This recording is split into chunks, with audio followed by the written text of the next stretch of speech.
এটি ঘাটশিলার সন্নিকটে অবস্থিত চিত্রকূট শিবা টেম্পল। স্টেশন থেকে মাত্র 2-2.5 কিলোমিটার দূরে। এর একটা হিন্দু পিলগ্রিমেজ। শিবের শিবলিঙ্গ এখানে আছে। এই মন্দিরটি মোটামুটি 300 ফুট মতো উঁচুতে অবস্থিত। রাস্তা এই যে দেখছেন, সোজা রাস্তা, সিঁড়ি ভেঙে ভেঙে ওপরে উঠতে হয় এবং প্রতিটা যাতে পথ প্রদর্শন করার জন্যে এই প্রতিটা পাথরের সাইডে সাদা সাদা দাগ করা আছে, যাতে মানুষ ভুল দিকে চলে না যায়। এই পাহাড়টার উপর উঠে একটা 360 ডিগ্রি ঘাটশিলা টাউন ভিউয়ের একটা পয়েন্ট মতো আছে। ওখান থেকে মোটামুটি ঘাটশিলা স্টেশনটা পর্যন্ত দেখা যায় এত কাছে। এই সুবর্ণরেখা নদীর ধারেই এই মন্দিরটি অবস্থিত। মোটামুটি খুব একটা কষ্টকর নয় এটাতে ওঠা।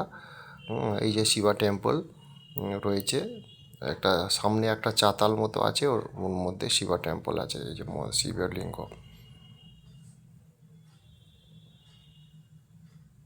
এখানে বিভিন্ন দর্শনার্থী আসেন, পুজো হয়। এই বিকাল 5টা থেকে 7টা অবধি মন্দির খোলা থাকে, ওই সময় পুজো হয়, আর সকালবেলা খোলা থাকে।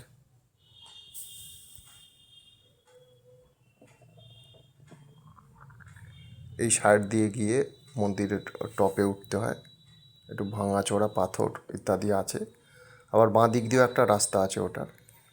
দেখুন দূরে একটা রেল লাইনের উপর দিয়ে একটা ট্রেন যাচ্ছে, ওই সাদা মতো দেখা যাচ্ছে, ওই ট্রেনটা পুরো দেখা যাচ্ছে।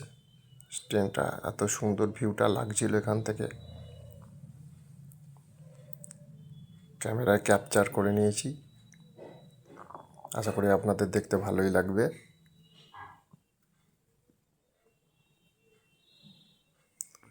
পুরো গ্রিন ফরেস্ট দিয়ে একদম ভর্তি, চারিদিকে সবুজ, শুধু সবুজ।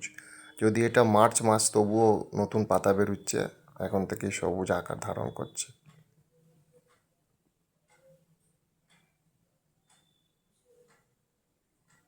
তবে এটা ভুল করবেন না, এটা বিহারের চিত্রকূট পাহাড় নয়, এটা ঝাড়খণ্ডের।